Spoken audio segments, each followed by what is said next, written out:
तो आज के इस लेक्चर में हम लोग देखने जा रहे हैं कि हम कैसे लॉगिन पेज बनाएंगे। तो लॉगिन पेज के लिए मेरे पास एक थीम है, जिस थीम को मैं यूज़ करने जा रहा हूँ। ये मैंने थीम है, ये मेरे पास में वेब के फोल्डर के अंदर में कुछ मेरे पास फाइल्स हैं, जैसे सी एस एस हैं, इमेजेस हैं, जावास्क्रिप्ट की फाइल हैं, और उसके बाद इंडेक्स है। मैं इंडेक्स को पहले एग्जीक्यूट करा के दिखा रहा हूँ। देखो ये जो मेरे पास फॉर्म है, ये मैं लॉगिन के लिए यूज़ करना चाह रहा हूँ। अपने एप्लीकेशन में लॉगिन पेज बनाना चाहूँगा किसी इस तरह का, जिसके अंदर में रजिस्ट्रेशन पेज इस तरह का है और लॉगिन का फॉर्म इस तरह से है। ठीक है, तो हम ये कैसे ड्रॉ करेंगे? तो इसके लिए सबसे पहले मुझे एक एप्लीकेशन ओपन करना होगा। यहाँ से मैंने विजुअल स्टूडियो ओपन किया, एंड विजुअल स्टूडियो के अंदर में 2022 यूज़ करते हैं हम लोग, 2019 नहीं यूज़ करते। लेटेस्ट वन यूज़ कर रहे हैं। मेरे पास 2019 भी है, 2017 भी है और 2022 भी है। तो हम लोग 2022 जो है वो ओपन करते हैं, उसके अंदर में हम एप्लीकेशन को ड्रॉ करेंगे। दिस इज़ माई 2022, और लास्ट वन को मैं क्लोज़ कर रहा हूँ। इस 2022 के अंदर में हम लोग एक प्रोजेक्ट बना रहे हैं। अब इसके अंदर में लॉगिन भी होगा, इसके अंदर में उसके अकॉर्डिंगली मॉड्यूल्स के भी कस्टमर्स भी होंगे, उसके अंदर में कार्ट भी होगा, ऑर्डर भी होगा, there is lots of things. ठीक है, लेकिन सबसे जो प्राइमरी ऑब्जेक्ट है मेरा वो है login, that we are going to develop. How? For this we are just click on the create new project.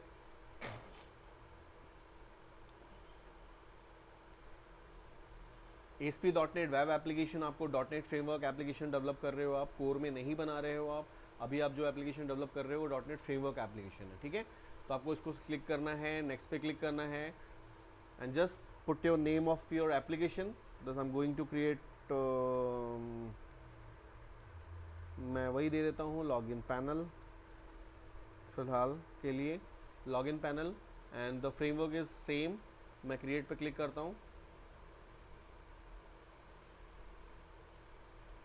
Web form चाहिए मुझे, क्रिएट पे मैं क्लिक करता हूँ। So here we are going to create a application, this is login panel. और ये जो application है मेरा वो डायनामिक है। दो तरह के वेबसाइट एप्लीकेशन, वेब एप्लीकेशंस होते हैं ना, एक स्टैटिक होता है, एक डायनामिक होता है। Here we are going to design dynamic web application. जिस डायनामिक के अंदर में हमारे पास में सर्वर साइड पेजेस होते हैं, स्टैटिक में हमारे पास सर्वर साइड पेजेस नहीं होते हैं। तो द मेजर डिफरेंस ये है। ठीक है, यानी कि static pages, those applications are called static pages which has only HTML pages. जो HTML के पेजेस होंगे वही होंगे, तो उसको हम स्टैटिक कहते हैं। और डायनामिक वेब एप्लीकेशन के अंदर में HTML के पेजेस के साथ साथ एक सर्वर साइड पेज होगा। ठीक है, तो सर्वर साइड का पेज कुछ भी हो सकता है, like in PHP, like in JavaScript, like in Java, JSP, like in ASP। ठीक है, बहुत सारे हमारे पास में हैं, हम कोई भी यूज़ कर सकते हैं, लाइक पाइथन। इस केस में हम .NET यूज़ कर रहे हैं, and here I am going to select C# language. तो मेरा जो सर्वर साइड का पेज है वो कौन सा है? C#। क्लाइंट साइड का पेज कौन सा है? HTML। तो जो ASP.NET के थ्रू आप कर रहे हो, तो ASP.NET आपको एक डेवलपमेंट पैटर्न दे रहा है, जिसके थ्रू आपका फ्रंट एंड ASP.NET का पेज बना रहा है, जिसका नाम है, कोई भी पेज अगर आप लेते हो तो xyz.aspx, और जो सर्वर साइड का पेज होगा xyz.aspx.cs, because you are choosing here as a C# language आप चूज़ कर रहे हो, तो आपके पास में ये आएगा, राइट। अब मैं देखो ये ओवरव्यू पेज है, मैं इसको क्लोज कर रहा हूँ, और यहाँ पे कुछ एप्लीकेशन के ऑलरेडी रिसोर्सेज मेरे पास में है, जैसे कि अबाउट का पेज है, कॉन्टैक्ट का है, एंड डिफ़ॉल्ट है, और द मास्टर पेज है। तो मैं इन सारे रिसोर्सेज को डिलीट कर रहा हूँ, क्योंकि I don't want this resources here, I want to create from scratch level. ठीक है, अगर मैं कहता हूँ कि आप स्क्रैच लेवल पे ही बनाना था, तो आपने वेब फॉर्म क्यों सेलेक्ट किया? बिकॉज कि वेब फॉर्म के साथ में कुछ रिसोर्सेज होते हैं जो मेरे को ऑलरेडी मिल गए, जैसे मेरे पास में कुछ XML की फाइल होती हैं, कुछ मेरे पास में जैसे उनके फेविकॉन आइकन्स हैं, आइकन्स की फाइल होती है, कुछ सपोर्टिंग एलिमेंट्स होते हैं जो कि ऑलरेडी हमारे पास इसमें गिवन होते हैं, जो कि मुझे अगर मैं ये नहीं लेता, स्क्रैच लेवल वाला लेता, तो वो मुझे सारी ऐड करनी पड़ती। तो अच्छा ये है कि अगर आपको बनाना है तो you can select it like this, और उसके बाद जो आपको नहीं चाहिए you can delete from here. ठीक है, ये जो एप्लीकेशन के पेजेस बने थे मैंने इनको हटा दिया है, ये मैं डिलीट कर दिया मैंने। ठीक है, नाउ अब मुझे सबसे पहले काम क्या करना है कि मैं एक लॉगिन पैनल क्रिएट करने जा रहा हूँ इसके अंदर। तो लॉगिन के लिए मैं चाहता हूँ कि लॉगिन के जो रिसोर्सेस हैं वो अलग फोल्डर में स्टोर हो। तो मैंने क्या किया यहाँ से जाके मैंने एक नया फोल्डर ऐड कर लिया, न्यू फोल्डर। इस फोल्डर का नाम मैंने रख लिया, सॉरी मुझे फोल्डर ऐड करना है, राइट क्लिक किया एप्लीकेशन पे, add folder, add folder, folder का नाम मैंने रख दिया लॉगिन। जो ये लॉगिन फोल्डर है इसमें सारे लॉगिन मॉड्यूल्स की इंफॉर्मेशन रहेगी, तो मैंने यहाँ पे लग दिया लॉगिन मॉड्यूल, ठीक है। और इस लॉगिन मॉड्यूल फोल्डर के अंदर में जो मेरे एप्लीकेशंस थे, जो मैंने डाउनलोड किया था, एप्लीकेशन के रिसोर्सेज जो मेरे पास में जावास्क्रिप्ट, CSS एंड HTML के फॉर्म्स थे, ये मैंने यहाँ से कॉपी किए, जो मैं सिर्फ और सिर्फ लॉगिन के लिए यूज़ करना चाह रहा हूँ, और मैं इस लॉगिन फोल्डर के अंदर में मैंने पेस्ट कर दिया। क्लियर है?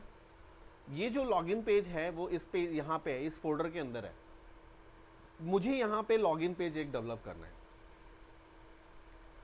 मुझे यहाँ पे एक लॉगिन पेज डेवलप करना है। तो मुझे क्या करना पड़ेगा, यहीं पे इसी लॉगिन फोल्डर के अंदर मैं राइट क्लिक करूँगा मैं, और राइट क्लिक करने के बाद मैं करूँगा यहाँ पे ऐड न्यू आइटम,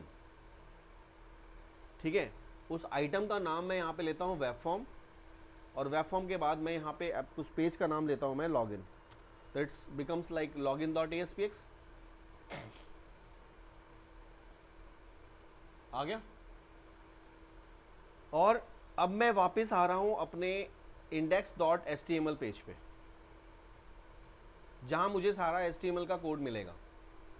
ये जो मेरा पेज है, जो HTML का पेज है, इसके साथ सिर्फ एक ही पार्ट है HTML, लेकिन वो मैंने दूसरा पेज लिया है login.aspx, इसके दो पार्ट है। देखो यहाँ पे एक क्लाइंट साइड पेज है, एक सर्वर साइड पेज है, लेकिन HTML में देखो आपके पास सिर्फ एक ही पेज है। That's why it's called static. ये पहले स्टैटिक था, अब इसको हम डायनामिक में कन्वर्ट कर रहे हैं।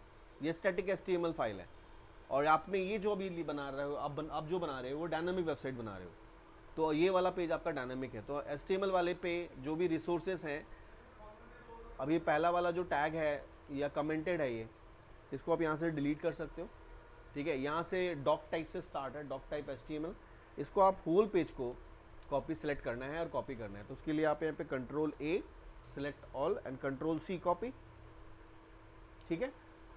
सारे रिसोर्सेज को कॉपी कर लिया आपने। अब चले जाओ आप login.aspx पे, login.aspx पे जहाँ HTML की कोडिंग है, और डॉक को, जैसे आपने डॉक को वहाँ सेलेक्ट किया था, डॉक से लेके सब कुछ, यहाँ डॉक वाले को डिलीट कर दो जो इनमें कोडिंग है, और यहाँ पे जो आपने वहाँ कॉपी किया था यहाँ पेस्ट कर दो, Ctrl+V। पेस्ट हो गया पूरा का पूरा पेज यहाँ पे एज इट इज़, ठीक है। जो रिसोर्सेज आपको हटाने होंगे आप हटा लेना यहाँ से। Now script is started here, script is here, ठीक है, एवरीथिंग इज हेयर। नाउ मैं इसको यहाँ से सेव कर रहा हूँ। सेव करने के बाद मैं पहले इस पेज को रन करा के चेक करूँगा कि क्या उसकी फंक्शनलिटी जो बाहर थी वो यहाँ आ रही है। तो कैसे करेंगे, यहाँ सोल्यूशन में जाएंगे, और जाने के बाद यहाँ पे login.aspx पे राइट क्लिक करेंगे और सेट एज स्टार्ट पेज करके इसे रन कराएंगे, और हम चेक करेंगे कि जो मेरा आउटपुट पहले था, जो बाहर वाले HTML पेज को दे रहा था, वो ये दे रहा है कि नहीं दे रहा है।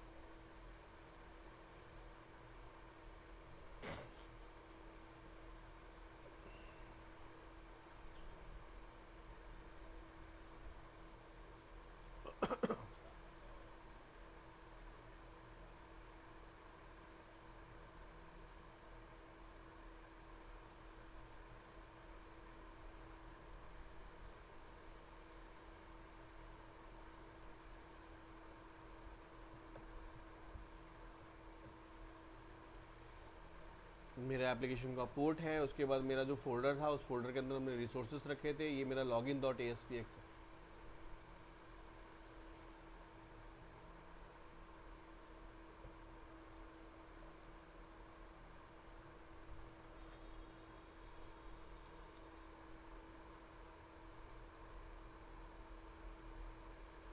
ओके है, आउटपुट बिल्कुल परफेक्ट है जो मुझे चाहिए था।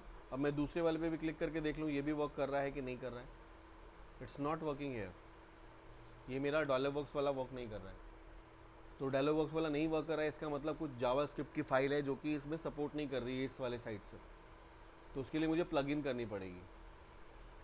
तो उस एरर को हम बाद में देखेंगे। फिलहाल जो ये वाला मेरे पास बना हुआ है इसको मैं यहाँ पे यूज़ करूँ। How we can manage the registration, और इस रजिस्ट्रेशन को भी हम चाहें तो इसी को हम लेके, इसी लेआउट को लेके हम लॉगिन भी बना सकते हैं and another page. whenever user click on the login button the second page will appear। हो सकता है ना। इसीलिए यहाँ पे देखो एक एरर शो कर रहा था आपका, जो ये दिख रहा है आपको स्क्रिप्ट वाला, that's why it's showing here कि कुछ समथिंग कुछ एरर है इसके अंदर में। कभी कभी क्या होता है HTML वाले पार्ट को मेरा ब्राउज़र अंडरस्टैंड कर लेता है, लेकिन कुछ ऐसे पार्ट होते हैं जिसको वो अंडरस्टैंड नहीं कर पाता, क्योंकि आप इसको डायनामिक में कन्वर्ट कर रहे हो। तो उससे कोई दिक्कत वाली बात नहीं है हमारे को। हम सबसे पहले क्या करते हैं, इस वाले डिज़ाइन और लेआउट को हम उसको उस एरर को बाद में फिक्स कर लेंगे।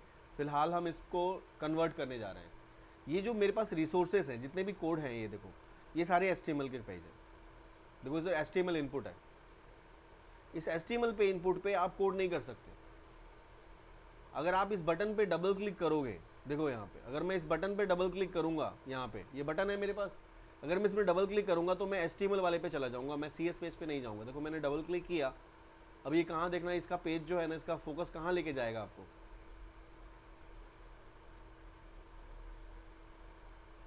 इसका फोकस आपका HTML में लेके जाएगा।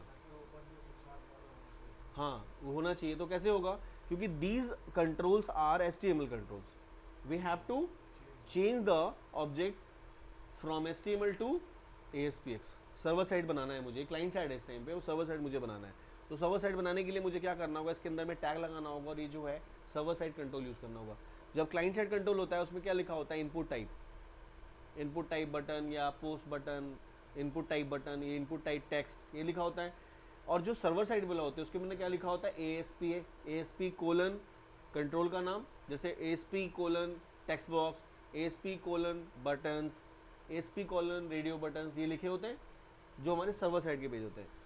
अब यहाँ पे कुछ यहाँ पे देखो, जब भी इस पर क्लिक करोगे तो ये सर्वर साइड पे पोस्ट नहीं करेगा। क्यों नहीं करेगा, क्योंकि सर्वर साइड नहीं है। अब मुझे क्लाइंट साइड है, ये मुझे सर्वर साइड कन्वर्ट करना है। कैसे करूँगा, सबसे पहले आते हैं यहाँ से, सबसे पहला वाला हमारा टेक्स्ट बॉक्स है। अब मैं आता हूँ सोर्स पे जाऊँगा, देखो सोर्स पे ही पूरी कोडिंग आ रही है इसकी। इस कोडिंग के ऊपर ये जो ऊपर आ रहा है P पैराग्राफ, जिसके अंदर में उसका नेम आ रहा है, नेम तो मुझे चाहिए, एंटर नेम। नीचे मुझे एक टेक्स्ट बॉक्स इनपुट करना है, तो मैं यहाँ से जाऊँगा टूल्स में, और यहाँ पे जाके मैं एक टेक्स्ट बॉक्स एंटर कर लूँगा। यहाँ से डबल क्लिक किया, टेक्स्ट बॉक्स आ गया। ये टेक्स्ट बॉक्स का नाम मुझे क्या लेना है, as per the my database record I am just taking it here as a name, है ना। तो मैं इसका नाम रख लेता हूँ TXT नेम, चलेगा। अच्छा ठीक है, TXT F नेम नाम से ले लिया, फर्स्ट नेम है। एंड रनर सर्वर एट्रीब्यूट इसके अंदर में है, और भी बहुत सारी चीज़ें हैं, जैसे इसके अंदर में टाइप है, इसका क्लास का नाम है text, values to on focus में this value is equal to null, और on blur if this value is equal to null. मतलब इसमें कुछ जावास्क्रिप्ट के फंक्शंस लिखे हुए हैं, these are the JavaScript function, तो मैं चाहूँ तो इसको जावास्क्रिप्ट वाले इस फंक्शन को वहाँ पे कॉल कर सकता हूँ, इसको मैं यहाँ पे कॉल कर सकता हूँ, जिसमें इसकी वैल्यू को आपको नहीं करना, बाकी को कर सकते हो। तो यहाँ से मैं पूरा का पूरा टेक्स्ट कॉपी, ज़रूरी नहीं है कि जितने भी आप टेम्पलेट डाउनलोड करो उसमें सब में मिले, ये ज़रूरी नहीं है। अगर मैं इसको नहीं भी लेता हूँ तभी भी ये वहाँ पे वर्क करेगा, लेकिन हम देख लेते हैं इसमें और उसमें क्या डिफरेंस है पहले, उसके बाद हम करते हैं। तो ये वाला जो कॉलन है, ये जो टेक्स्ट बॉक्स है, इसको मैं सेलेक्ट कर लेता हूँ पूरा, और इसको मैंने क्या किया, कमेंट कर दिया। कमेंट करना मतलब उस पर एक्शन नहीं होगा। अब ये मैंने टेक्स्ट बॉक्स ले लिया, अब मैं इसका आउटपुट देखना चाहता हूँ कि इसका आउटपुट क्या आ रहा है। जो मैंने टेक्स्ट बॉक्स लिया उसका आउटपुट क्या है, तो सेम है ना, वही वाला टेक्स्ट बॉक्स आ गया ना बिल्कुल जो हमने लिया था। तो उसमें जो भी इसके अंदर जो CSS एट्रीब्यूट्स थे वो सारे CSS एज इट इज आ गए, ठीक है। सेम यहाँ पे भी मुझे यही सेम यूज़ करना है, तो सेकंड वाले के लिए भी मैं ये करूँ। तो सेकंड टेक्स्ट बॉक्स है, लास्ट नेम है, लास्ट नेम के लिए मैंने यहाँ पे टेक्स्ट बॉक्स ले लिया, इसका नाम मैंने ले लिया TXT L नेम, और अगेन इस टेक्स्ट बॉक्स को मैं पूरे को टेक्स्ट बॉक्स को सेलेक्ट करके, या तो अब इसे डिलीट भी कर सकते हो पहले, लेकिन मैंने इसको कमेंट कर दिया क्योंकि मेरे को आउटपुट देखना है, आउटपुट कैसा आ रहा है, उसके बाद मैं उसको करूँगा।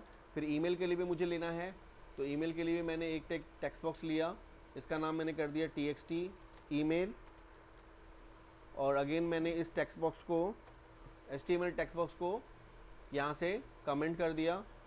फिर लास्ट वाले पे गए पासवर्ड, पासवर्ड के लिए भी अगेन टेक्स्ट बॉक्स लेते हैं, और यहाँ से मैं इसका नाम कर देता हूँ txt pwd पासवर्ड के लिए, और मैंने पूरा का पूरा ये टेक्स्ट बॉक्स को सिलेक्ट किया और यहाँ पे उसको कमेंटेड कर दिया। ठीक है, अब मेरे पास सिर्फ एक बटन की बात रह गई है। बटन मेरा यहाँ पे है, ऐसा एक क्लियर बटन है, और ये दो बटन है मेरे पास में, इनपुट टाइप बटन रीसेट और क्लियर। ठीक है, इन दोनों बटनों को मैं अगेन यहाँ से दोनों बटनों को सेलेक्ट करके, इसमें कोई क्लास यूज़ तो नहीं है, नहीं इसमें कोई क्लास यूज़ नहीं है, तो इन दोनों बटनों को मैं यहाँ से सेलेक्ट करके कमेंट कर देता हूँ फ़िलहाल के लिए। और यहाँ पे दो बटन मुझे चाहिए, दो बटन मैंने ले लिए। इस बटन का नाम है btn क्लियर, और इसका नाम है btn submit. Run at server attribute है, ऑन क्लिक फंक्शन इसमें कॉल किया हुआ है, वैल्यूज इक्वल टू रजिस्ट्रेशन है, और क्लियर में रीसेट है, वैल्यू इक्वल टू क्लियर है। छोड़ देते हैं। हाँ, बटन का जो टेक्स्ट है, हाँ वैल्यूज़ नहीं है, नहीं ये क्लाइंट साइड था ना, HTML है ना ये, तो ये ऑन फोकस HTML पेज पे, क्योंकि सर्वर साइड का तो कोई कनेक्टिविटी है नहीं, तो इसमें पोस्ट मेथड वगैरह यूज़ होता है। जैसे ऑन क्लिक करेगा तो माई फंक्शन है, ऊपर एक जावास्क्रिप्ट का फंक्शन बना हुआ है माई फंक्शन, वो माई फंक्शन कॉल होगा, इसी पेज पे लिखा हुआ उसकी कोडिंग, और उसका एट्रीब्यूट वो दे देगा उसको जो चाहिए। यह मैंने बना दिया है, अब डिज़ाइन पे देखते हैं, एट्रीब्यूट ऑलमोस्ट सेम है। ठीक है ना, तो ये मेरा एक सर्वर साइड पेज बन गया है, सर्वर साइड पेज बन गया है। तो इसको मैं इसको रन कराता हूँ, इस पर इसके बीच में मुझे थोड़ा सा स्पेस चाहिए होगा। nbsp @nbsp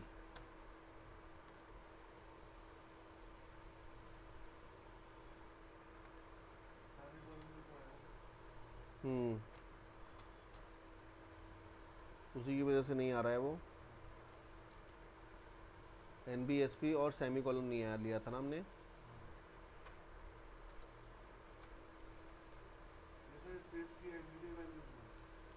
हाँ, स्पेस की वैल्यू है ये।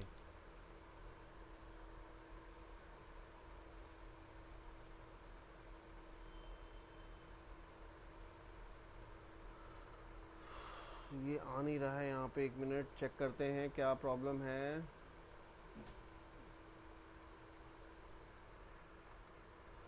वो रन टाइम में देखेंगे, रन टाइम में आएगा ये। ठीक है ना, अब इस पर हम कोड करने जा रहे हैं, लेकिन इसमें देखो कुछ ना कुछ चीज़ें चेंज लग रही हैं क्या। अच्छा, मैं रन करा के देखते हैं पहले क्या आउटपुट है। इसमें देखो एक एरर आ सकता है आपका, जब कोई भी HTML पेज होता है उसके अंदर में form tag run equals to server नहीं होता है, कहीं कभी फॉर्म टैग नहीं होते। तो आपको यहाँ पे जब भी आप डायनेमिक वेबसाइट बनाते हो, सर्वर साइड के पेजेस बनाओगे, तो आपको फॉर्म टैग लेना ज़रूरी होता है। जैसे क्योंकि जितने भी तुम्हारे ऑब्जेक्ट्स हैं ना, ये टेक्स्ट बॉक्स बटन, ये सारे क्या है, रन एट सर्वर है। अब देखो यहाँ पे आ गया ना, ये लिखा हुआ आ रहा है, वही एरर जो मैं आपको बताने जा रहा था, वही इसमें लिखा हुआ आ रहा है कि जितने भी कंट्रोल्स आपने लिए हुए हैं वो it must be place inside the form tag, और जो फॉर्म टैग होना चाहिए वो रन एट सर्वर होना चाहिए, तभी आपका मैं लूँगा। तो इस तरह के एरर्स आपके फर्स्ट टाइम आपको मिलेंगे, तो आप क्या करो, इसके लिए इसको स्टॉप कर लो, और जहाँ से भी आपका फॉर्म बना हुआ है यहाँ फॉर्म पे आ जाओ, सोर्स में चले जाओ। देखो यहाँ पे फॉर्म होगा, एक फॉर्म टैग होगा जो कि डिक्लेयर होगा। देखो ये फॉर्म टैग दिख रहा है आपको, ये फॉर्म टैग का टाइप नहीं है, ठीक है ना, इसकी आईडी है, ये सर्वर टाइप नहीं है फॉर्म टैग। तो आपको फॉर्म टैग को भी सर्वर में कन्वर्ट करना होता है। जब भी मेरा सब फॉर्म कोई भी ऑब्जेक्ट सर्वर में कन्वर्ट करते हो तो उसकी एक आईडी होती है, मतलब उसका नाम। तो मैं इसका नाम दे देता हूँ FRM लॉगिन। ठीक है, FRM login is a name of form. ठीक है, और sorry equals to FRM login, और इसमें हम एक ऐड करेंगे run at equals to server, क्योंकि जो ये फॉर्म टैग है ये सर्वर पे रन करेगा। उसके बाद अब मैं इसे एग्जीक्यूट करता हूँ, तो तुम देखोगे ये एग्जीक्यूट प्रॉपर करेगा अब, क्योंकि जितने भी तुमने अब कंट्रोल्स लिए हैं, last name, first name, email, password, ये सारे सर्वर साइड कंट्रोल हैं। और जो ये कंट्रोल मैंने प्लेस किया वो किसके अंदर किया, फॉर्म टैग के अंदर, जिसका भी एट्रीब्यूट मैंने क्या सेट कर दिया, रन एट सर्वर, प्रॉपर आ गया। तो अब मुझे क्या करना है, यहाँ पे जो भी मैं वैल्यूज डालूंगा, अब मैं चाहता हूँ उस वैल्यूज को के अकॉर्डिंगली यहाँ पे कोड यहाँ पे एग्जीक्यूट करे। ये इसलिए इसका एनबीएसपी के बाद नहीं आ रहा था क्योंकि ये जो एट्रीब्यूट है ना, इसमें जावास्क्रिप्ट सीएसएस के एट्रीब्यूट डाले हुए, इसलिए स्पेस नहीं, एनबीएसपी नहीं आ रहा था। तो खैर छोड़ो उसको, अब हम लोग फाइनली सबमिट की कोडिंग करते हैं।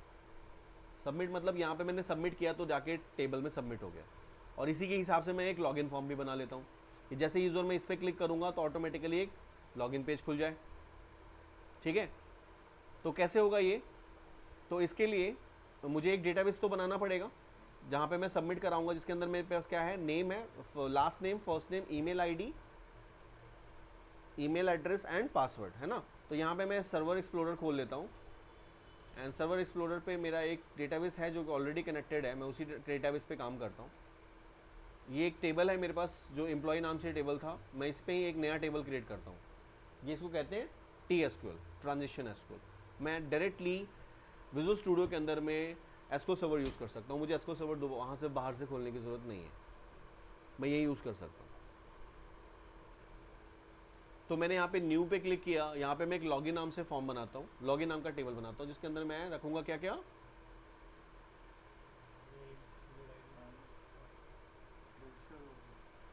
आईडी इसमें ऑलरेडी आ रहा है, इसके अंदर में आईडी इंटीजर प्राइमरी की, तो आईडी मैं ले लूँ, आईडी रहने देते हैं, ईमेल आईडी को हम वो बना देते हैं प्राइमरी की। तो यहाँ पे मैं ले रहा हूँ क्या, सबसे पहले मैं लेता हूँ नेम, नहीं लास्ट नेम है ना, फर्स्ट नेम है तो मैं ईमेल से लेता हूँ, पहले मैं लेता हूँ ईमेल आईडी।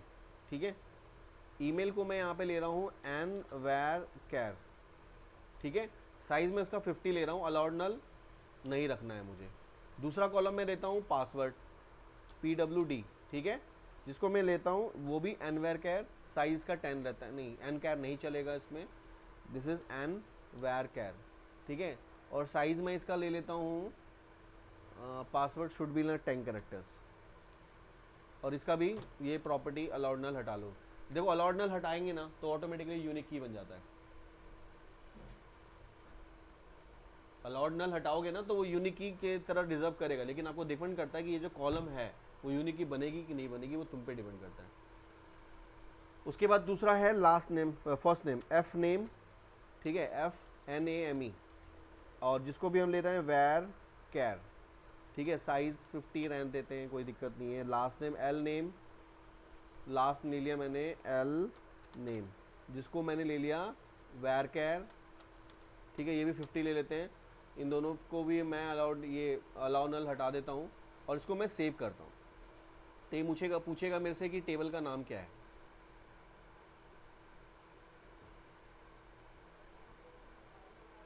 ये इसको सेव कर रहा है, एक मिनट, यहीं पे होगा अपडेट का ऑप्शन।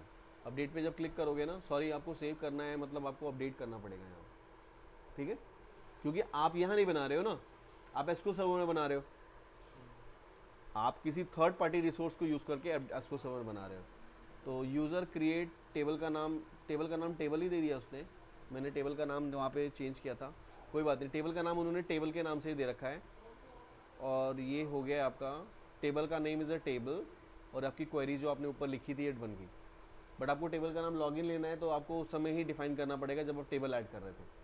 तो हमने टेबल ऐड किया था तो हमने उसका नाम नहीं लिया था, तो my name of the table is table, table का नाम मेरे पास टेबल है जो कि मैंने बना लिया है यहाँ पे। अब मैं क्या करूँ, कनेक्टिविटी करता हूँ, मैं इसको मैं यहाँ से क्लोज कर देता हूँ। हाँ कर लेगा, dbo.table नाम से ऑब्जेक्ट लेता है ये, देख रहे हो, dbo.table के नाम से ऑब्जेक्ट ले लेगा। इसको मैं यहाँ से कैंसिल कर देता हूँ अभी, और मैं आता हूँ अपने एप्लीकेशन पे, और यहाँ से मैं इसको रिफ़्रेश करता हूँ। पहले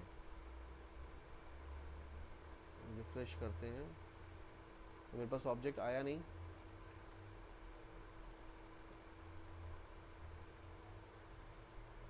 टेबल इसमें किस में जाके बना है, एक मिनट चेक करना पड़ेगा हमें।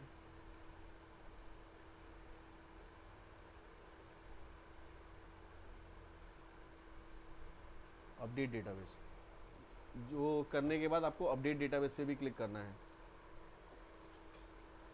अपडेट करने के बाद आप आ जाओ अपने इस पे और यहाँ से आप करो क्या, रिफ्रेश। देखो आपके पास टेबल नाम से ऑब्जेक्ट आ गया। ठीक है, इस टेबल को मैं यहाँ से रीनेम कर लेता हूँ। यहीं से मैं, तो रीनेम का ऑप्शन नहीं आ रहा है ना यहाँ पे, रीनेम का ऑप्शन नहीं है यहाँ पे। रीनेम आप नहीं कर सकते हो टेबल को, यहाँ पे TSQL में आप रीनेम नहीं कर सकते। अगर रीनेम कर लोगे, अगर वहाँ किसी ने टेबल बनाई है, यहाँ आप रीनेम करके चेंज कर लोगे तो कुछ भी है, कुछ भी कर सकते हो। फिर तो आप डेवलपर एंड से बहुत कुछ हो सकता है। तो टेबल के नाम से मेरे पास ऑब्जेक्ट है, इसके थ्रू मैं इंसर्ट कराता हूँ अभी। तो सबसे पहले मुझे कनेक्शन कराना है। इसको सेलेक्ट किया, जो मेरा ऑब्जेक्ट आ रहा है इसकी प्रॉपर्टीज़ में गए। ये प्रॉपर्टीज़ में मेरे पास पूरा का पूरा आ गया। यहाँ से मैं सेलेक्ट ऑल करता हूँ, यहाँ से मैं करता हूँ कॉपी और मैं आ जाता हूँ सोल्यूशन एक्सप्लोरर में वेब कॉन्फ़िग फाइल में। वेब कॉन्फ़िग फाइल के अंदर में मैं जाता हूँ सबसे लास्ट में कॉन्फ़िगरेशन टैग के अंदर। जो कॉन्फ़िगरेशन टैग आ रहा है इसके अंदर में मैं एक नया टैग बना रहा हूँ कनेक्शन स्ट्रिंग का, और उस कनेक्शन स्ट्रिंग के अंदर में मैं ऐड करूँगा एक नेम। उस नेम का नाम रहेगा, कुछ भी ले सकते हैं, मैंने माईकॉन ले लिया। और इसके अंदर में मैं कनेक्शन स्ट्रिंग डिफ़ाइन कर रहा हूँ, और जो कनेक्शन स्ट्रिंग के अंदर जो मैंने कॉपी किया था यहाँ मैंने पेस्ट कर दिया। ठीक है, नाउ इसी के अंदर में मुझे प्रोवाइडर का नेम देना है। तो मेरा प्रोवाइडर का नाम क्या है, provider name equals to system dot data dot SQL client. ठीक है, ये मेरा प्रोवाइडर का नेम है, मैंने साइन कर दिया इसके साथ में। इसको मैं सेव कर रहा हूँ और फाइनली मैं वेब कॉन्फ़िग फाइल को क्लोज़ कर देता हूँ, डेटाबेस भी फाइल को भी क्लोज़ कर देता हूँ। और मेरा अब HTML का कोई काम नहीं है, आप HTML फाइल को डिलीट कर सकते हो यहाँ से। ठीक है, वापस आते हैं हम अपने एप्लीकेशन के अंदर में। यहाँ मुझे किसकी कोडिंग करनी है, सबमिट की। तो मैं सबमिट पे डबल क्लिक करता हूँ। जैसे मैं सबमिट पे डबल क्लिक करूँगा मैं कौन से पेज पे चला जाऊँगा, सर्वर साइड पेज पे। और सर्वर साइड पे देखो आ गया protected wide BTN submit click, जो मैंने उसका नाम रखा था। यहाँ मुझे सबसे पहले कनेक्शन को परफॉर्म कराना है। तो कनेक्शन को कॉल करने के लिए मैंने यहाँ पे क्या लिखा, यूजिंग सिस्टम डॉट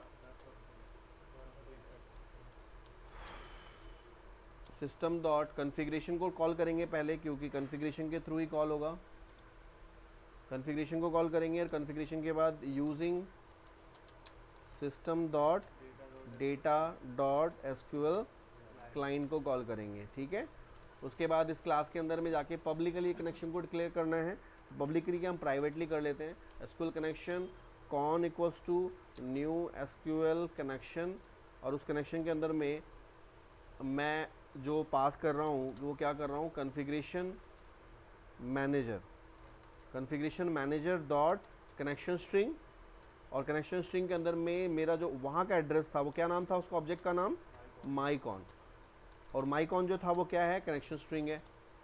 तो ये मैंने डेफिनेशन कर लिया। ये तो मैंने कॉन नाम से इस क्लास का ऑब्जेक्ट बनाया, कॉन के नाम से। उसके बाद मैंने कॉन्फ़िगरेशन मैनेजर इसलिए लिया है क्योंकि मैं कॉन्फ़िगरेशन मैनेजर के थ्रू काम अपना कनेक्शन को डिफाइन किया है।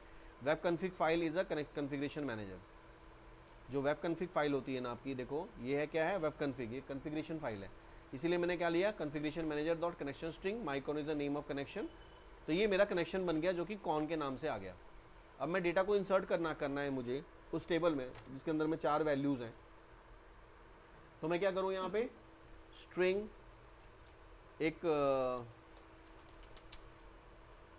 QRY क्वेरी ले ली हमने, और इस क्वेरी के अंदर मैं इंसर्ट की कोडिंग करने जा रहा हूँ। तो इंसर्ट की कोडिंग मैं कैसे करूँ, पैरामीटराइज करूँ या मैं सिंगल कोट डबल कोट वाले सिंटेक्स से करूँ, आप लोग बताओ। 2 तरह से हो सकते हैं। अगर मैं पैरामीटराइज करूँगा तो भी अच्छा है, नॉन पैरामीटराइज करोगे तो आपको कोड्स के थ्रू करना पड़ेगा। हाँ हो जाएगा। देखो इंसर्ट इनटू टेबल का नाम क्या है, टेबल। एंड उसके बाद मैंने वैल्यूज़ दिया, और वैल्यूज़ के अंदर मैं पैरामीटराइज असाइन कर रहा हूँ। किसके लिए, ईमेल के लिए EM, मैं यहाँ पे पैरामीटर असाइन कर रहा हूँ। ईमेल के लिए ईमेल, पासवर्ड के लिए PWD, last name first name के लिए F नेम, ठीक है, और eight the rate last name के लिए एल नेम, ये मैंने पैरामीटर्स असाइन कर दिए, ठीक है। अब जो मैं कमांड लूँगा, this is SQL command, SQL command cmd equals to new SQL command, और उस एसक्यूएल कमांड के साथ मैं क्या पास कर रहा हूँ, क्वेरी और ये। अब मुझे बताना पड़ेगा कि जो cmd है ना वो मेरा क्या है, cmd के थ्रू मैंने पैरामीटराइज ऐड कर रहा हूँ ना मैं, तो cmd dot parameters dot add with value, parameters के साथ मेरे को वैल्यूज ऐड करना है, ठीक है ना। तो मैं क्या करूँगा, यहाँ पे मैं पैरामीटर्स का नाम दूंगा जो ऊपर मैंने असाइन किया है। सबसे पहले ई नेम है ना, at the rate E M है ना, E M is for email ID, comma email ID की मेरी वैल्यूज किस में जा रही है, ये txt email ID dot text के अंदर जा रही है, क्लियर है। उसी तरह से जितने भी वैल्यूज हैं मैं उसके अकॉर्डिंगली यहाँ पे पास कर सकता हूँ ना, 4 थी। ईमेल के बाद कौन सा है पैरामीटर ऊपर ले रखा है, पासवर्ड, तो हम क्या लेंगे यहाँ पे pwd, और pwd मेरा जो इसमें पास हो रहा है वो हो रहा है txt pwd में, क्लियर है। उसके बाद मेरे पास लास्ट नेम है एफ नेम, और यहाँ से हम पास कर देते हैं फर्स्ट नेम, और इसमें मेरा लास्ट नेम पास हो रहा था जो एल नेम, और यहाँ मेरा पैरामीटर का नाम था एल नेम, यही है। यही अगर आप स्टोर प्रोसीजर के थ्रू करते तो यहाँ सिर्फ आपको एक लाइन और ऐड करनी पड़ती, क्या, cmd डॉट पैरामीटर का कमांड टाइप जो है वो क्या है, स्टोर प्रोसीजर। अगर आप वो नहीं लाइन ऐड करते हो तो आप इस तरह से पैरामीटराइज भी कर सकते हो, क्लियर है। अब मुझे कनेक्शन ओपन करने की जरूरत पड़ेगी, चारों मैंने पैरामीटराइज ऐड कर दिया अपने अकॉर्डिंगली, टेक्स्ट बॉक्स के अकॉर्डिंगली, तो मुझे कनेक्शन ओपन करने की जरूरत पड़ेगी। तो कनेक्शन को हम चेक करा लेते हैं, if con dot state, con का जो स्टेट है इक्वल्स टू कनेक्शन का अगर क्लोज है, और कॉन का स्टेट जो है वो क्या है, क्लोज्ड है। अगर क्लोज है तो क्या होना चाहिए, कॉन ओपन होना चाहिए, तो कॉन डॉट ओपन। तो इससे क्या होगा, कभी भी कनेक्शन का एरर नहीं आएगा आपके पास, ये कनेक्शन ओपन है क्लोज है, बहुत समय टाइम पे आता है ना एरर, वो आपके पास नहीं आएगा, ठीक है। अब मैं क्या करूँ, cmd को एग्जीक्यूट करा दूँ, तो मैं लिखता हूँ cmd dot execute non query. क्यों लिखेंगे एग्जीक्यूट, क्योंकि मेरा DML स्टेटमेंट है, ठीक है ना। तो एग्जीक्यूट नॉन क्वेरी आपने कर दिया, फाइनली आपने कॉन डॉट क्लोज कर दिया, और उसके बाद अगर आपको कोई मैसेज वगैरह डिस्प्ले कराना है तो आप मैसेज को डिस्प्ले करा सकते हो। आपने लिखा रिस्पॉन्स डॉट राइट, और रिस्पॉन्स डॉट राइट के थ्रू आपने एक यूज़र के पास में एक मैसेज को आपको डिस्प्ले करना है स्क्रिप्ट के थ्रू, तो आपने लिखा यहाँ पे स्क्रिप्ट और टाइप दिया उसका अलर्ट, और मैसेज आपने क्या किया,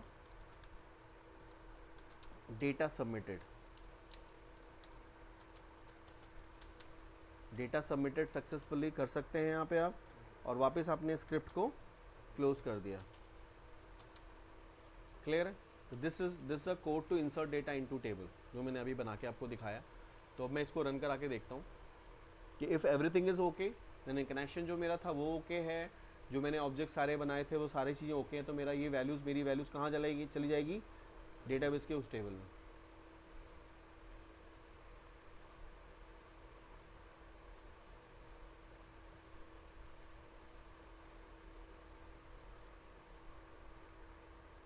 तो जैसे मैंने एक नया फोल्डर लेके लॉगिन का काम किया, उसी तरह से आप चाहते हो कि अलग अलग आपके मॉड्यूल वाइज काम हो जाए।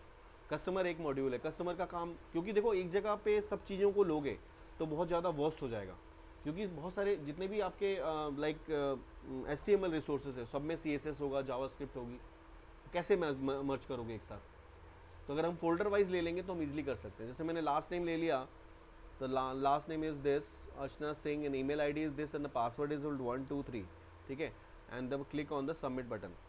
जैसे मैं सबमिट पे क्लिक करता हूँ, क्या आ रहा है यहाँ पे, सब में एरर आ रहा है क्या,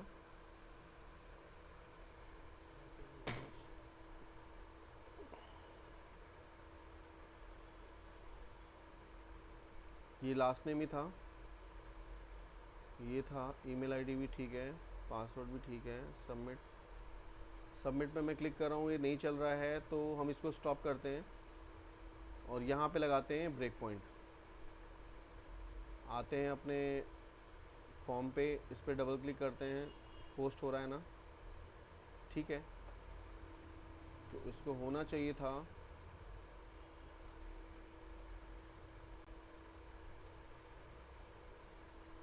हमने कोई वैलिडेशंस तो नहीं लगाई थी ना रिक्वायर्ड फॉर वैलिडेटर का वहाँ पे। क्या पता पासवर्ड में कुछ और वैलिडेटर लगा हो, ये हो सकता ये क्लिक ही नहीं हो रहा है इस पर।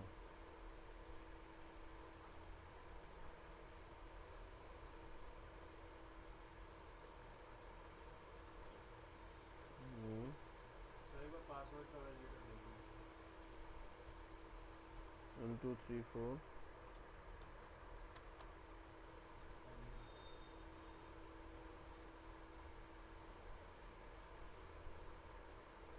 बटन में क्लिक नहीं हो बटन पे क्लिक नहीं हो रहा है, ना ही यहाँ पे पोस्ट हो रहा है। तो व्हाट्स गोइंग ऑन। बटन का इवेंट आपका बना हुआ है यहाँ पे, और ये सेम चीज़ हम आते हैं इसमें देखते हैं। डिज़ाइनर में मेरा बटन का ऑब्जेक्ट बना हुआ है, फॉर्म का बना हुआ है, टेक्स्ट बॉक्स का बना हुआ है, ये भी बना हुआ है, ये भी बना हुआ है, पासवर्ड भी बना हुआ है, बिटिन क्लियर भी बना हुआ है, एंड बिटिन सबमिट भी है। सब ओके है। तो फिर क्या प्रॉब्लम है। HTML में हेड, हेड में देखो नीचे हेड है, इसका हेड का HTML हेड बंद है ना, ये तो बंद है ही। और हेड के अंदर में जावास्क्रिप्ट के साथ में क्या आ रहा है, this and tag has not match with the start tag. Screen पे सर यहाँ पे ओपन नहीं सकता। एक मिनट, ये देखो यहाँ से जा रहा है, दो बार ओ स्क्रिप्ट टैग 2 बार बंद है यहाँ पे ना, स्क्रिप्ट का टैग 2 बार यहाँ पे बंद है। ये वाला हम डिलीट करते हैं पहले तो, उसके बाद आते हैं। अब देखो HTML हेड टैग ठीक हो गया ना। और यहाँ ये भी चेंज कर सकते हो, जैसे तुम्हारा टाइटल है, टाइटल में तुम क्या रखना चाहते हो,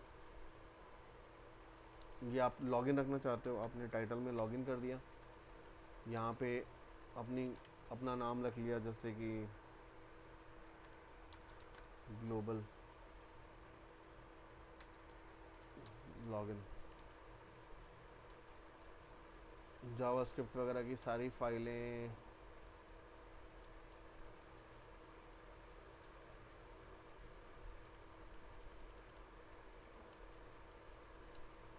फॉर्म का नाम है FRM लॉगिन, यहाँ पे हमने फॉर्म का नाम FRM लॉगिन लिया था,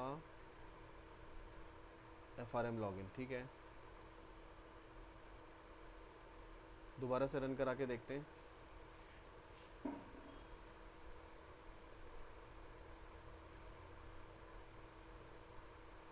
वैसे इस तरह की प्रॉब्लम आती नहीं है जनरली, इस में भी हो सकता है कि ये तुम्हारा जो वो है ना HTML टैग, HTML का जो तुम्हारा कंट्रोल है उसके साथ प्रॉब्लम हो, क्योंकि सर्वर साइड में तो जा रहा है उस समय, यहाँ पे क्लिक नहीं हो रहा है। What's going on?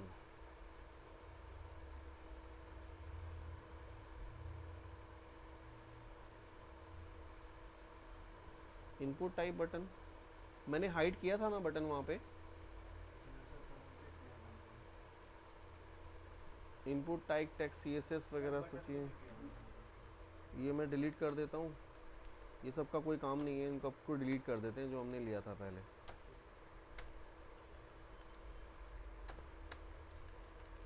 बटन हमने ये लिया हुआ है, बटन का टाइप क्लियर, और ये दोनों बटन को डिलीट कर देते हैं। तो बटन का क्लास हो गया, और फॉर्म टैग आपका बंद है नीचे। ये क्या है, साइन अप है नीचे, अच्छा। और साइन अप के बाद तुम्हारा फॉर्म टैग कहाँ है, ये रहा फॉर्म टैग।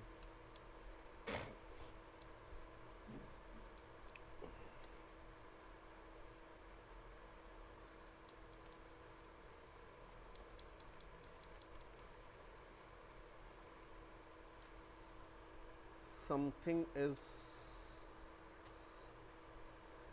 ये जो मेरा है इनहेरिट लॉगिन पैनल, लॉगिन के अंदर में एक फोल्डर है लॉगिन मॉड्यूल, उसके अंदर में लॉगिन है, ठीक है। कोड बिहाइंड हो गया लॉगिन डॉट ASPX। सेव करते हैं, फिर से रन कराते हैं।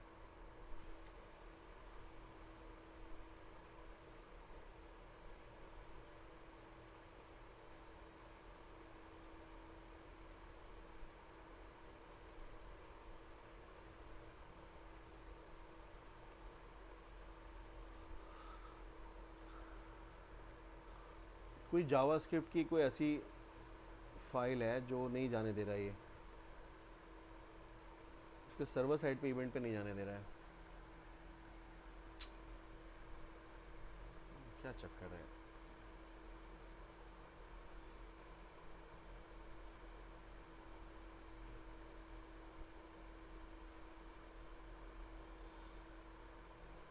ये BTN इनपुट टाइप उठा रहा है। हमने इनपुट टाइप तो हटा ही दिया है ना इसमें से।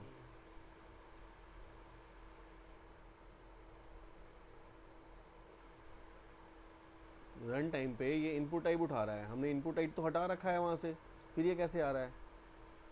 हमने तो ASPX लिया हुआ है, बटन का नाम सही आ रहा है, कोई दिक्कत नहीं है। एक मिनट, हम लोग एक बार चेक करते हैं कि कहीं इसका कोई ऑब्जेक्ट यहाँ तो नहीं बना है। यहाँ पे इवेंट में स्क्रिप्ट हो गया, ये बंद हो गया, इसका कोई ऑब्जेक्ट नहीं बना हुआ है यहाँ पे। ये हमारा फॉर्म है, इस फॉर्म का ये आईडी है, इसकी प्रॉपर्टीज़ में जाके देखते हैं। ये हो गया बटन, और ये हो गया तुम्हारा उसके बटन के मेथड ऑन क्लिक BTN। ये क्लियर का भी नहीं बनाया, क्लियर का भी एक बार चेक कर लेते हैं। क्लियर बटन लेकिन बाद में था ना, वो पहले बना हुआ है। यहाँ देखो ये दो बटन आ रहे हैं, ये पॉपअप है, ठीक है, ये पॉपअप है ना, पॉपअप वाले को हम हटा देते हैं फ़िलहाल। ये डायलॉग बॉक्स 2 है जो कि अपीयर नहीं हो रहा था अभी, ये है ना, इसके अभी सबमिट बटन है। ये डिव है,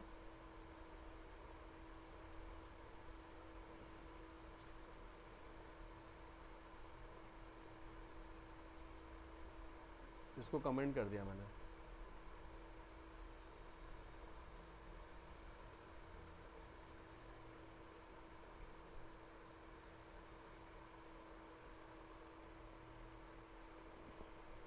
HTML सबसे बड़ी प्रॉब्लम क्या है कि HTML जो एडिटर है ना, वो आपको एरर नहीं दिखाता, ये वार्निंग्स दिखाता है, एरर नहीं दिखाता।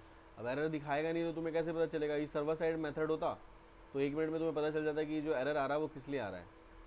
अब सबका सबमिट हुआ। अब यहाँ पे क्या आ रहा है, सिंटैक्स एरर कीवर्ड टेबल, वो टेबल के लिए लेके रख कर आ गया।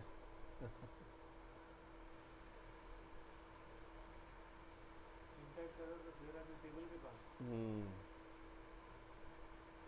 अब आया, एग्जीक्यूट हुआ। ये जब मैं नीचे वाले को मैंने किया ना, तो अब जाकर वो एग्जीक्यूट हुआ है, क्योंकि वो एक उसको देख रहा था। लेकिन टेबल के अंदर में इंसर्ट इनटू टेबल वैल्यूज लिखेंगे, टेबल का नाम लिखते हैं। डेटाबेस का नाम क्या था हमारा, वेब कॉन्फ़िग में चेक कर लेते हैं, ABC_DB, ठीक है।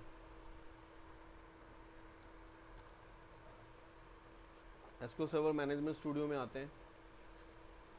ये होता क्या है, जो TSQL आप यूज़ करते हो, एक बार आपने डेटाबेस और टेबल्स बना लिया है कहाँ पे, एसक्यूएल सर्वर में, तो TSQL के थ्रू आप उसको फिर अपडेट कर सकते हो। अपडेट मतलब क्या है, उसमें कुछ नई टेबल्स बनानी है तो आपको एसक्यूएल सर्वर में जाने की जरूरत नहीं है।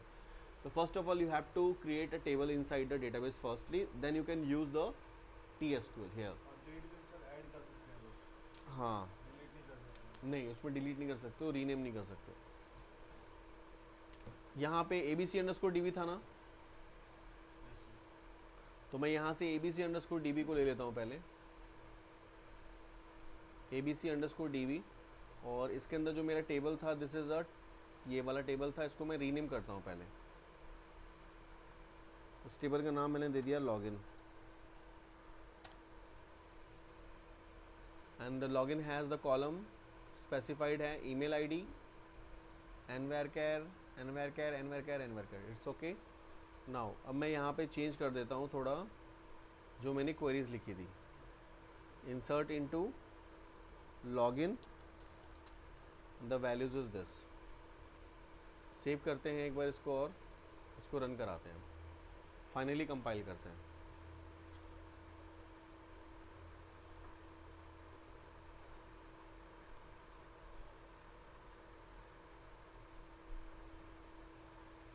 एरर आना इज़ अ गुड। एरर जब आता है तो हमें ये समझ में आता है कि ये क्यों आया, और अगर हम उसको सॉल्व कर लेते हैं तो हमारे पास एक एक्सपीरियंस कैलकुलेट हो जाता है कि अगर नेक्स्ट कभी भी आए या आपके फ्रेंड्स सर्कल में किसी के पास आए तो आप बता सकते हो कि ये एरर इसलिए आया था, ये इसलिए तेरे पास एरर आ रहा है। ये मेरे पास फॉर्म है, इस फॉर्म पे मैं कोई भी एक इन्फॉर्मेशन भरता हूँ, सबमिट पे मैंने क्लिक किया, मेरे पास आ गया पोस्ट बैक पे, है ना, यहाँ पे आ गया। अब मैं इसको 1 बाय 1 करके यहाँ पे रन करा रहा हूँ।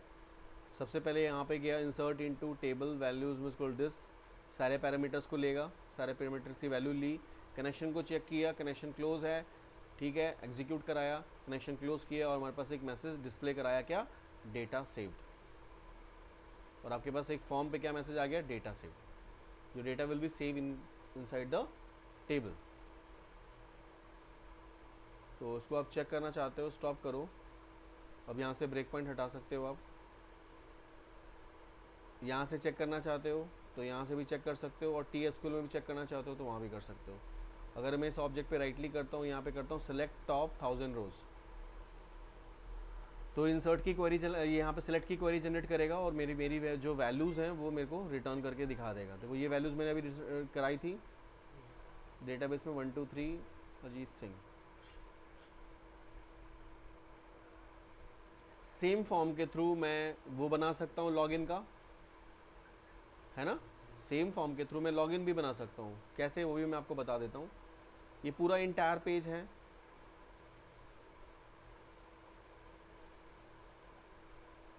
मैं इस पेज से कॉपी पेस्ट मत करना, अच्छा रहेगा, क्योंकि अगर आपने यहाँ से कॉपी पेस्ट किया, कई सारे मेथड्स ऐसे होते हैं जो कि आपके यहाँ पे बने होते हैं, वो वहाँ नहीं बनेंगे तो एरर आएगा। तो आप अगेन HTML वाला पेज को यूज़ करो, ये HTML वाले पेज को अगेन यूज़ कर लो, बेटर आपके लिए रहेगा। यहाँ से Ctrl+A Ctrl+C कॉपी कर लिया। इसी के अंदर मैंने क्या किया, इसी फोल्डर के अंदर में मैंने बना दिया, क्या, अभी मैंने क्या किया था, लॉगिन के लिए किया था, लॉगिन रजिस्टर के लिए किया था। अब मैं ऐड करता हूँ एक और आइटम,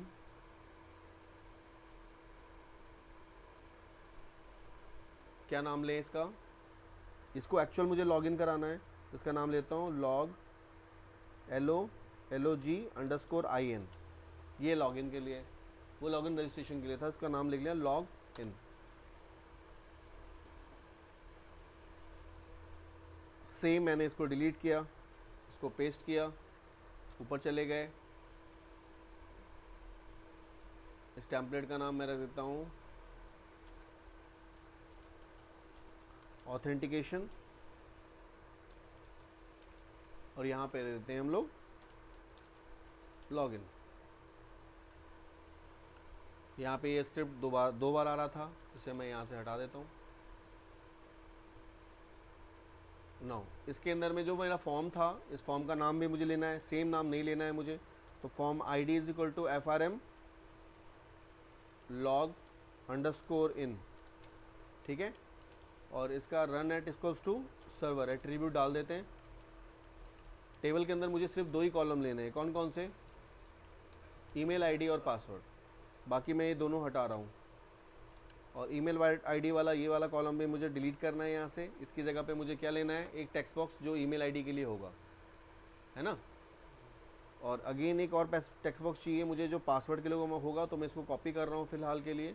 इसका नाम मैंने रख दिया TXT ईमेल। अगेन इस पे गए, इसको भी सिलेक्ट किया, डिलीट किया, Ctrl+V पेस्ट किया, और इसका भी नाम मैं क्या देता हूँ, TXT PWD। मेरे पास बटन्स हैं, इन दोनों बटन्स को मुझे हटाना है, एक का नाम क्लियर है, एक का नाम लॉगिन है। तो मेरे को 2 बटन चाहिए, उसको मैंने डिलीट कर दिया और यहाँ से मैंने 2 बटन ले लिए।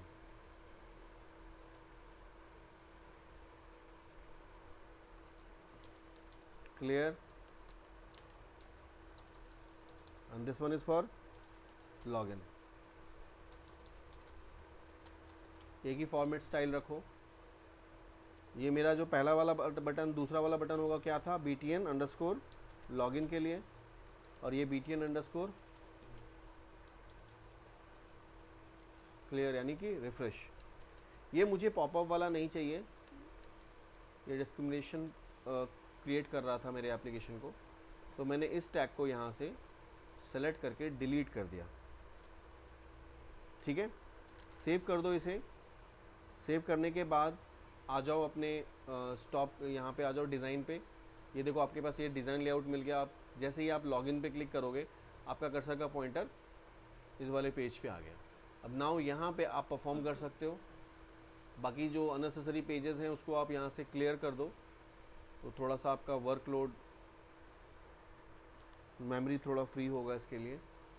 और लॉगिन पे मैं चला गया, वहाँ से मैंने लॉगिन वाली कोडिंग कॉपी कर ली थी और यहाँ मैंने पेस्ट कर दिया। उसके अकॉर्डिंगली कुछ नेम स्पेसेस आपको चाहिए, यहीं से आप जनरेट कर सकते हो पोटेंशियल।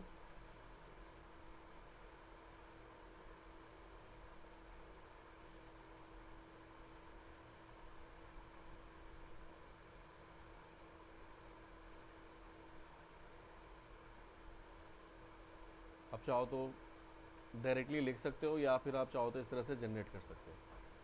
अब मुझे क्या करना है, यूज़र आईडी और पासवर्ड वेरीफाई करना है सर्वर से। इस वाले कोड में तो ये करना है। मैंने ले लिया string str select star from, table का नाम क्या, लॉगिन। ठीक है, फिर मुझे एसक्यूएल कमांड चाहिए। SQL command cmd equals to new SQL command, और उस एसक्यूएल कमांड में मैंने अगेन ये str और कॉन पास कर दिया। ठीक है, और मुझे यहाँ पे रीडर का काम करना है, तो एसक्यूएल डेटा रीडर, एक रीडर नाम से एक ऑब्जेक्ट लेंगे जो कि हमने लिया dr, और dr के अंदर हमने क्या किया है, cmd को क्या कर दिया, एग्जीक्यूट रीडर करा दिया। क्योंकि मुझे यहाँ पे जो मेरा कमांड का टाइप है वो क्या है, ddl है, तो ये मेरा रीड हो गया dr के अंदर में। अब यहाँ पे मैं कंडीशन यूज़ कर रहा हूँ वाइल, क्योंकि मैं हर एक रो को चेक करना चाहता हूँ। तो dr को मैंने क्या कर दिया, उसको रीड वाले कंडीशन में डाल दिया कि अगर इसके अंदर एक भी वैल्यूज़ होगी तो dr रीड करेगा, अदरवाइज dr रीड नहीं करेगा। जब वो dr रीड करेगा और dr के अंदर हम आ जाएंगे, यानी कि टेबल के अंदर आ जाएंगे, तो हम हर एक रो को चेक करेंगे। तो यहाँ पे अब मैं यहाँ पे अप्लाई कर देता हूँ इफ़, पहला वाला जो टेक्स्ट बॉक्स था जिसमें ईमेल आईडी है मेरी, वो क्या है, txt email id dot text, अगर इक्वल्स टू मैच करता है क्या, dr के उस कॉलम से जिसके अंदर मेरा ईमेल आईडी है। ईमेल आईडी मेरा फर्स्ट वाले इंडेक्स में है, 0 है। ठीक है, तो मैं 0 इंडेक्स को कर देता हूँ, और सेकेंड वन एंड करते हैं पासवर्ड के लिए, जो कि मेरा txt पासवर्ड pwd वाले टेक्स्ट में है, dot text equals to dr का 1 वाला, यानी कि 1 वाला मतलब डॉट टू स्ट्रिंग, 1 वाला मतलब कि पासवर्ड। ठीक है, जो मैंने वहाँ पे सीक्वेंस बनाया हुआ उसी के अकॉर्डिंगली लेगा। अगर ये दोनों होते हैं तो आपको क्या चाहिए, आप हो सकता है कोई पेज ओपन करो, आपने कोई अच्छा सा कोई वो बनाया, एक और थीम बनाया है किसी फोल्डर के अंदर में, तो उसका पाथ दे दो यहाँ पे, वो रिस्पॉन्स डॉट रीड एडिट हो जाएगा। अभी तो फिलहाल हमने कोई पेज ड्रॉ नहीं किया है, तो मैं एक मैसेज पॉपअप करा देता हूँ कि वो सक्सेसफुली लॉगिन है ना। तो मैं इसके लिए ये वाला जो स्क्रिप्ट है इसे यहाँ से कॉपी कर रहा हूँ और मैं इसी स्क्रिप्ट को वहाँ पे पेस्ट कर देता हूँ। मतलब पेज होता तो दूसरे पेज का यहाँ पे लिंक दे देते। हाँ, रिस्पॉन्स डॉट रीड एडिट कर देते। अगर मान लो आपने किसी फोल्डर के अंदर भी होता तो आप फोल्डर का पाथ दे देते वहाँ पे, तो क्या होता वो directly response dot read edit हो जाता है ना। फोल्डर का कैसे नाम देते हैं, जैसे हम जैसे हम लोग टिल्ड का नाम देते हैं ना, डॉट नहीं, हम जैसे रिस्पॉन्स डॉट रीड डायरेक्ट लिखते हैं डबल कोट्स, डबल कोट्स के अंदर में, जैसे मान लो फोल्डर का नाम है, एक और फोल्डर का नाम है एम्प्लॉय, एम्प्लॉय के अंदर में आप होम को कॉल कर रहे हो, तो आप सबसे पहले टिल्ड का साइन, टिल्ड स्लैश एम्प्लॉय स्लैश, उसके अंदर में पेज का नाम है होम डॉट ASPX, तो होम डॉट ASPX जैसे कोई पेज को दे रहे हैं तो डायरेक्टली, हाँ डायरेक्टली पेज का नाम, डायरेक्टली उस पेज का नाम दे दोगे तो वो पेज ओपन हो जाएगा। तो वो भी कर सकते हो और ये भी कर सकते हो।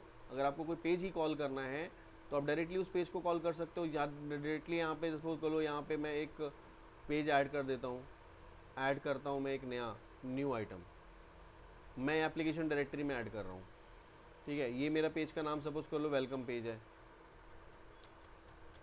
तो ये वेलकम डॉट ASPX के नाम से पेज आ जाएगा जो कि आउटसाइड डायरेक्टरी में है। ये वाला पेज मैं चाहता हूँ और यहाँ पे मैंने एक टाइप कर दिया ऐसे ही वेलकम यूज़र, ठीक है। इस वाले पेज को मैं कॉल करना चाहता हूँ कब, जब ये मेरा कंडीशन सेटिस्फाइड हो। तो इसकी जगह पे मैं क्या आएगा, रिस्पॉन्स डॉट रीडायरेक्ट, और रीडायरेक्ट करके उस पेज का नाम आ जाएगा जो इस पेज का नाम है, जो भी मेरा नाम है, जैसे उसका नाम है welcome dot ASPX is the name of page that you call here.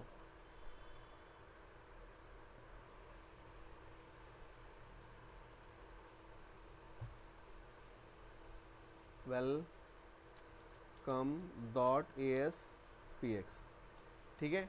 Else में आ जाओ।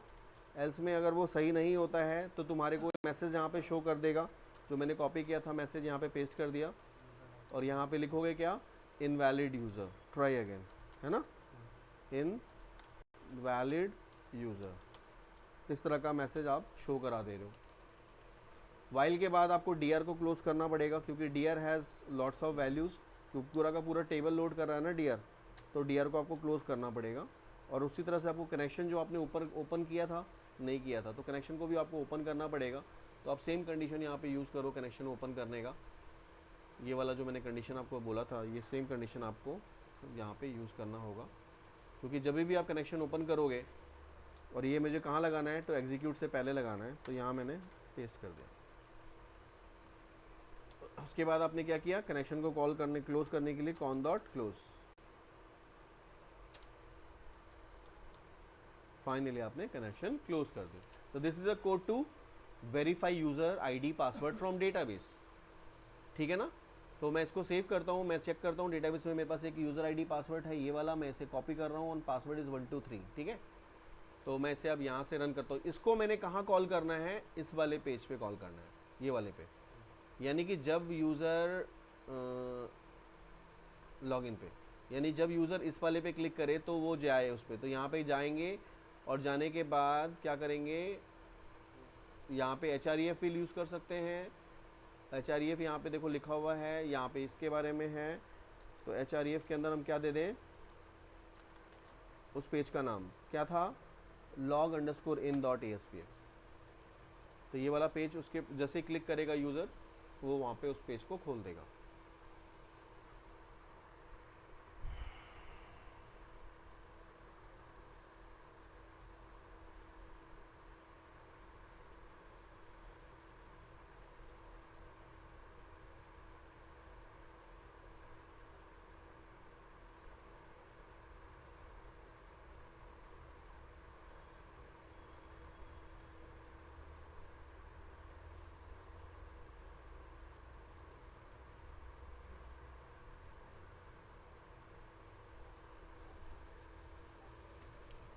अब ये मेरे पास क्रिएट वाला पेज है, मैंने सपोज एक बार क्रिएट कर लिया, तो मैं लॉगिन पे क्लिक करूँगा तो मेरे पास लॉगिन वाला पेज ये वाला आ गया जो मैंने अभी भी बनाया।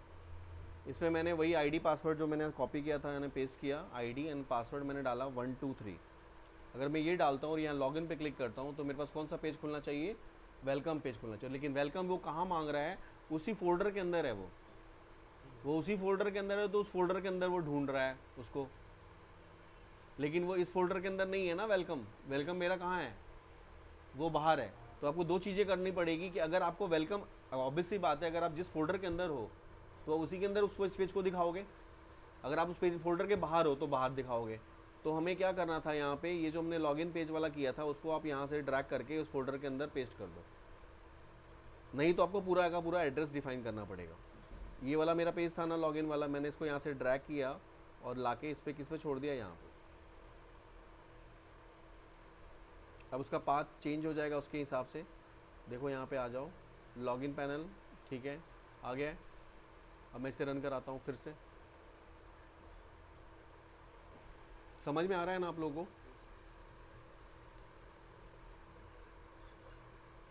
तुम्हें क्लियर है?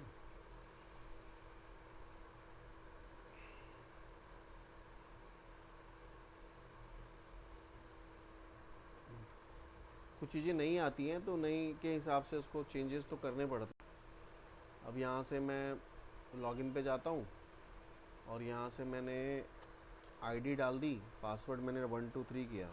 अगर ये सक्सेसफुल होता है तो मेरा वेलकम पेज आ गया, है ना। अगर मैं आईडी पासवर्ड में से कुछ भी गलत डालता हूँ यहाँ पे और यहाँ पे लॉगिन पे क्लिक करूँगा तो मेरे पास क्या मैसेज आएगा, इनवैलिड यूज़र, ये मुझे एंटर नहीं करने देगा। और अभी सर ये बटन यूज़ नहीं हो रहा, वो क्लियर। क्लियर वाले पे हमने कोई कोडिंग नहीं करी है। क्लियर वाले पे मैं चाहता हूँ कि इस पर क्लिक करूँ तो मेरा ये दोनों क्लियर हो जाए, दोनों क्लियर हो जाए, तो उसके लिए भी हम कर सकते हैं। तो यहाँ पे जस्ट आपका जो फॉर्म है ये रजिस्ट्रेशन वाले पे था, लॉगिन पे करना चाहते हो दोनों पे कर सकते हो, सेम चीज़। डबल क्लिक किया और यहाँ पे दोनों की, तीनों की, चारों की वैल्यूज़ आपको ब्लैंक करनी है तो चारों का नाम लिखना पड़ेगा, जैसे txt email.text equals to double quotes, यानी ब्लैंक हो जाए। Password pwd.text equals to double quotes, txt first name dot text blank and txt last name dot text equals to double quotes. और कर्सर का पॉइंटर पहले वाले पे चला जाए तो उसके लिए क्या लिखते हैं, फोकस, है ना। उसके लिए लिखते हैं txt, ईमेल आईडी पे फोकस चाहते हो तो ईमेल आईडी डॉट फोकस, यानी कर्सर पहले वाले कर्सर का पॉइंटर पहले वाले टेक्स्ट बॉक्स के इनपुट वाले पोजीशन पे चला जाए। तो ये सेम कोड आपको वहाँ पे लिखना है, कहाँ पे, तो ये आपका हो जाएगा कोड।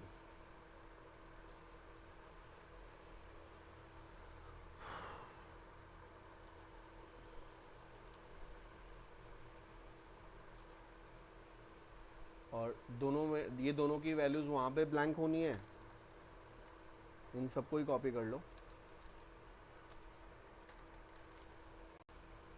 इस वाले पेज पे क्लियर पे गए और क्लियर पे यहाँ पे पेस्ट कर दिया। यहाँ पे यार दो ही प्रॉपर्टी है, यहाँ पे लास्ट नेम तो है नहीं, देखो दोनों में एरर आ रहा है, इन दोनों को यहाँ से डिलीट कर दो, तो ये दोनों की वैल्यूज़ अब ब्लैंक हो जाएंगी।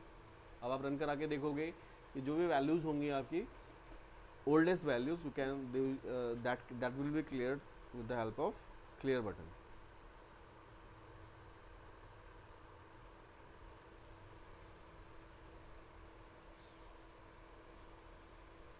तो इस तरह से आप कोई भी लॉगिन पेज जो भी आपके पास है या कहीं से आपने डाउनलोड किया है, किसी भी इस तरह से बना सकते हो, थोड़ा सा अट्रैक्टिव लगे ना। लॉगिन पेज जो होता है पूरा एप्लीकेशन से अलग होता है, उसके बाद ये एप्लीकेशन ओपन होती है तो उसका इंटरफेस अलग होता है, इसका इंटरफेस अलग होता है। जैसे यहाँ पे कोई भी मान लो वैल्यूज़ हैं, इन वैल्यूज़ को आपको डिलीट करना है तो क्लियर पे क्लिक करोगे तो it will be clear the whole values. And same आपका लॉगिन में भी यही होगा।